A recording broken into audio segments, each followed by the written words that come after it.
who decided that you had to work between 9 and 5 or 9 and 6 or whatever it is? Let people go. Tell them what you want them to achieve. Tell them what the objectives are, and then let them get on with it. There's this sort of sense of fear that one isn't going to be in control. So I think people have got to learn to trust and to be very clear about what it is that they're looking for, and then letting go. And I think often you will get a far better result from that. You're listening to the ISF podcast for your organization's better cybersecurity. Your host, ISF CEO Steve Durbin, is an expert in leadership, business culture transformation, and cyber strategies for today's top enterprises. I'm producer Tavia Gilbert. Today, Steve speaks about security leadership with Thom Dennis, executive coach and CEO and founder of Serenity in Leadership. Thom's expertise in psychology informs his discussion with Steve about the role of leaders in culture change, how to let go and trust your workforce, and practical tips for embracing the challenges leaders face day to day. So, Thom, it's great to see you. Thanks very much indeed for joining me on the podcast today. Pleasure to be with you. Thank you. Now, we're going to be talking about leadership. I'm going to be talking about culture change, because I know that those are two topics that you're passionate about. But before we get into that, tell us a little bit about your background, how you arrived at where you are today, because you've got a very interesting and indeed varied background, haven't you? Well, yes, I guess. I was a lifeguard, then I was an engineer, and then I tried to be an airline pilot, and then I was a Royal Marines officer. And I came out after the first Gulf War, and I was looking for something that would give me the same sort of opportunities that I was doing in the Corps, which was really teaching leadership and helping people. And so I found a coaching organization, the only one in the UK at the time, and joined them. And then after that, I decided to do a master's to get some academic backing to all the work I was doing with people. And really that split my work up into individual, group, and organizational. And that's really the way that I've gone ever since. Individual is coaching, and group is leadership development and team coaching. I love facilitating offsites of executive teams. That's something that I very much enjoy doing. And when there's a CEO who's brave enough to try and change the culture of their organization, I'll get in with them and help them do that. And I guess that often comes up with mergers and acquisitions, because I think people are very dismissive of two organizations that on the face of it look as if they do the same business, but their cultures can be incredibly different. And so when they merge or one acquires the other, this can lead to an enormous loss of funds. But the people who did the deal have gone off to the Bermudas. They're happy with the deal, and they leave somebody else holding the baby, so to speak. So I often say to people, look, let me help you sort out the leadership and an understanding of your two cultures before you come together, because it will save you a fortune. Yeah, and I think, if you look at where we are today, there's quite a lot of M&A activity picking up again now. And I've certainly in my past, I've done a fair amount of that as well. And it is surprising, isn't it, that people very often overlook the cultural aspect of it. And as you say, that can be exceptionally expensive. One of the things I'm interested in hearing from you, though, because you've been at this now for a little while, is how have things changed? You started, you say, when you came out of the Royal Marines after the first Gulf War, started getting to the coaching element of things. But how do you see that overall business environment, that overall business landscape having changed during the period that you've been working at this? It's an interesting question. I wonder whether perhaps the difference between the US and the UK is more pronounced. It sounds a bit paradoxical, since international organizations are much more spread than they used to be. But I see much more of an openness to development and exploration, self-exploration in the US than I do in the UK. Has that changed? Maybe the US has become more so. And the UK stayed rather the same, they're quite staid. Although typically I would say that what appears in the US tends to appear in the UK a couple of years later. I set up a retreat last year, and I had a heck of a job getting people to go on it. Mm-hmm. 5 days, really for leaders to explore themselves, understand themselves, become better people, better leaders. And it was an amazing opportunity. But I had a long conversation with an old client of mine who's now the chairman of one of the business schools. And he said to me, we've had to change a lot. In the old days, an organization would invest in their people. They would send them away for a week or whatever. But today, he said, they won't send them away for more than a day. Yeah. Because they're so focused on getting the value out of people and so frightened of them being away for any period of time. So, and he had a very broad experience. So I think there is this sort of an unease, perhaps generated because of how fast things are changing. Because they are. And with the advent of AI, of course, they're changing all the quicker. It's interesting you say that. I know that certainly I do some work at Henley Business School on their board program. And what we've seen there is them increasing the amount of remote classes versus the in-person for just this reason, and obviously there are benefits to that because you've got a broader reach. You can have people joining from all different parts of the world.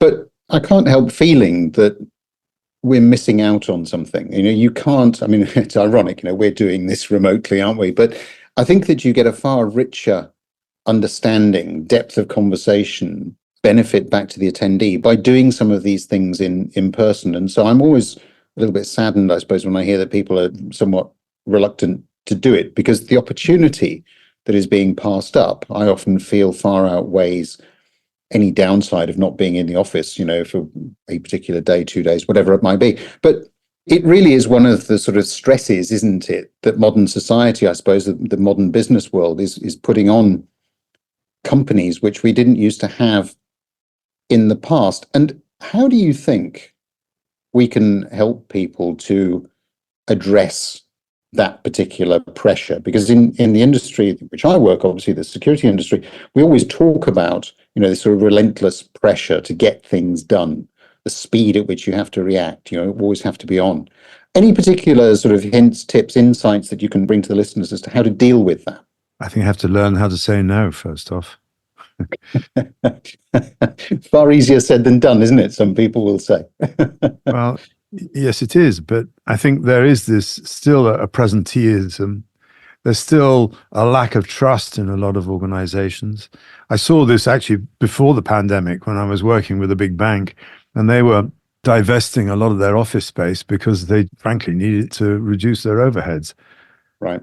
But the resistance amongst the managers was extraordinary, saying, well, people have got to now work from home from 2 or 3 days, and we're not going to get the same out of them. They're going to be going off to the dentist, taking the dog for a walk, taking the children to, and I used to say, yeah, and that's great.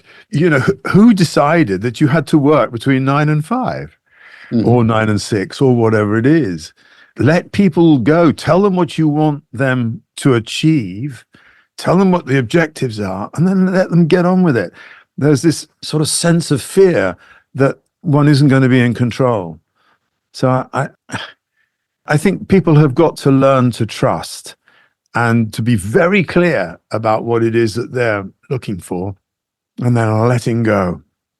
And I think often you will get a far better result from that. Quite apart from anything else, I think in forcing the briefer to be absolutely clear about what they want to achieve, that can save an awful lot of time and money in and of itself, because I think quite often briefings are pretty slapdash. So you've mentioned there things like, clarity, focus, trust, all really things I think that will resonate with the people listening to this today. But there remains, certainly in my experience, at that leadership level, this element of fear of letting go. So how do you get somebody to a point where they are prepared to at least take the first step towards achieving this sort of goal that we're talking about here, of trusting people, of being much more transparent, of sharpening the briefing? I think that sharpening the briefing is probably the easiest one to do. But what else is there that people could actually do who want to try to go down this route? Well, I learned an awful lot from an old coaching client of mine.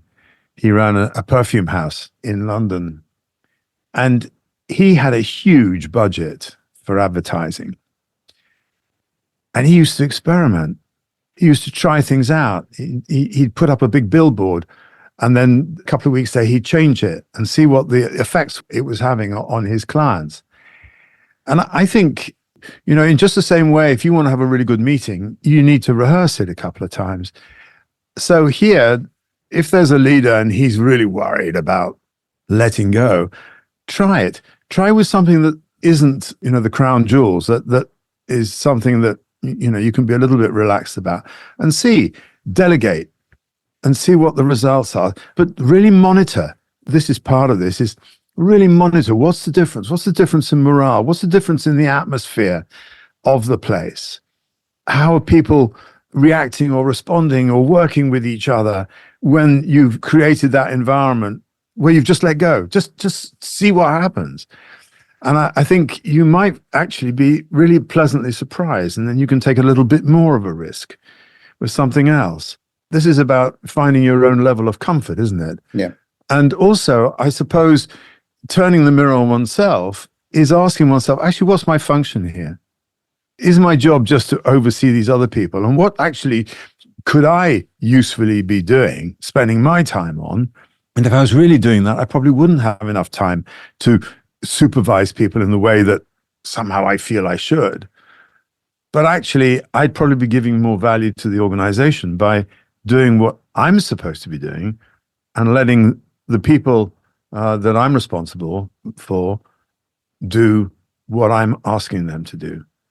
And it's that alignment too, I've found that, when we talk about clarity, it is about people understanding the role that they play, how that contributes to the overall direction of travel for the organization, for instance, or the business unit, or whatever it happens to be, which is really your point, I think, about making sure that the briefings are crystal clear, very sharp to the point, and everyone understands the role they have to play in going forward. Everyone today, I think, talks about speed, the speed at which things are changing. Obviously, that can bring its own stresses as well. Anything that you've noticed in that, in terms of how people can better cope? I mean, you said earlier, learn to say no, but just dealing with that overall speed of change. I know if I go back to my sort of, very early days when I started out, I worked with one guy who was pretty steadfast in refusing to jump to conclusions, to jump to a decision. He would always build in time, thinking time. And that's something I've always remembered. But anything else that you think people could do to try to create a little bit more space for them to actually think things through, properly de-stress a bit? Well, I think the answer is in the question, that creating that space. I know that if I don't actually put something in the diary, whether it's to go to the gym or to meditate, it tends not to happen. So I think we've got to look at our own personal routines and what are we allowing for? Because it's so easy to be sort of enamored with one's own role. Do you think, this is so important, I've got to do it, and therefore everything else goes by the board? Well, maybe not. So I think giving yourself appointments and doing something that allows your brain to switch off regularly. They say that Richard Branson meditates 3 times a day in his office, short periods, 5 minutes or whatever it is. Mm-hmm. Well, he's not daft. And you could say, well, somebody as big and important as him surely doesn't have the time. But that's the whole point, is that you create the time. You put that time aside. And, I think some CEOs I come across are really very disciplined in this. Some people who write and have incredibly busy jobs, they're up at 5 o'clock or even 4 o'clock, and they're writing for an hour, and then they go to the gym, and then they, and so on. Whatever your routine is, but if they're doing that, they're probably in bed at 8 o'clock in the evening. Right. So look, a part of this is self-discipline, isn't it? It's deciding on your routine and then doing whatever it is that you can do to keep yourself to it, so that your distractions and things that pull you off beam are very limited. And there's almost something that's, for some people listening to this, I'm thinking in particular now of sort of security leaders who will always say to me that, they don't have enough time to get things done. There's always something sort of counterintuitive in that. But if you do build time in for doing the things that you're suggesting, one of the things that I've certainly noticed is that your ability then to focus on the task in hand when you come back to it is significantly better than if you just slog on through. And so actually, we're back to this trust thing again. It's about, trust in yourself to actually give yourself the space. Would that be fair? Is that sort of thing you're seeing? Absolutely. Yes. I mean, they say this for schools, don't they? That the optimum time for a lesson is 40 or 45 minutes. After that, people go off the boil. Yeah. Well, we're all human beings, and just because we're maybe a bit older doesn't mean to say we're any better at that. There are some people who just bury themselves completely in a task, and their 100% of their attention is on this. But there are ways to encourage new thinking. And there's no question that just changing the environment, once you've had a focus time, go off, do something, meditate, just walk. I used to coach a guy, and he was super busy. And I remember saying to him, look, I can't remember the amount of time, but it was something like every 2 hours, just get up from your desk, go outside and walk around the office and just talk to people. Just talk to people. And then come back to your desk. You don't need long, but you're showing yourself. They're seeing you. You're showing that you're interested in them, which has huge knock-on effects. Yeah. And you're just breaking your time behind your desk. Try that. And he used to do it. In fact, he used to, I think he smoked at the time. And so he'd sneak off to the bicycle shed, and there was always one or two people out there smoking. And he'd have a chat, and maybe get an idea or drop a thought and then come back in again. It's funny, actually, how some people complained about how smoking has reduced, because it did give a lot of people that opportunity to break a pattern. But they have to find other ways to do it now. Yeah. So certainly not advocating that people suddenly go back to smoking. Let's look forward a little bit, Thom. So we've talked some hints and tips there around what people can do to try and create more space, de-stress, focus on trust and so on. How do you actually see organizational leadership evolving over the next decade or two? I mean, we've talked about the speed, we've talked about this constant pressure to deliver. How do you think things are going to evolve? Is it going to get better for us? I like the way you put in the next decade or two.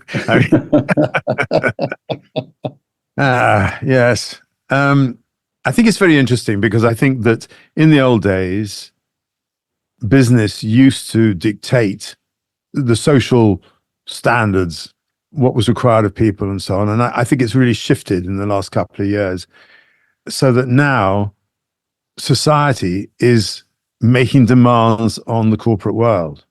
Mm-hmm.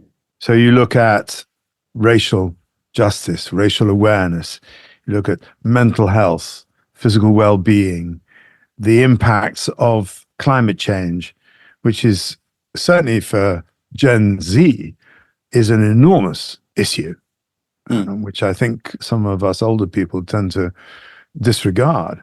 You've got the advent of AI, you've got quantum computing chasing that up. So there's all these new changes. And it's not like a CEO wasn't busy before, but there are so many more things now that they have to attend to. And I think that's putting an awful lot of pressure on them. So that I think the whole sort of mindset of, well, this is how I lead, the old sort of mechanical way of if this, then that, logical binary aspects to leadership thinking has gone. And the people that are clinging onto it are, I think, either in or going to be very soon in trouble. So I think fundamentally, there's too much for a leader to deal with. And therefore, they've got to prioritize much more than they used to have. And they've got to have, I think, an inner sense of what is right for them. And, you could call that intuition. I think it's slightly more than that. And it goes back to what we were talking about, creating quiet spaces for people. I think we need to create quiet spaces for ourselves so that we can actually hear our inner knowing. They say that there's more signals that go from the heart to the brain than the other way around. And they've identified that there are brain type cells in the heart and also in the gut. So all these things about people have been talking about, oh, well, I just go by my gut feelings. Well, that's not as silly as it sounds. Yeah. And I think that leaders of the future have got to become just a little bit less, not totally, but a little bit less cerebral and more in touch with their inner knowing. I sometimes talk about the Grand Canyon. I was lucky enough to go down the Grand Canyon rafting a few years ago. And I watched how people going into the rapids, which, it's pretty scary stuff. Yeah. The way that you steer, you go to a certain extent and then you're committed. That's it. You're in, you're going. And all you can do is make small adjustments. And your brain is not doing this. It's your gut that's doing this because you've got to react so quickly to all the input around you. And I think that's kind of the metaphor I use for leadership of the future. It's acknowledging that you can't swim back upriver. You've got to go with it. And all you can do is make adjustments so that you avoid the rocks.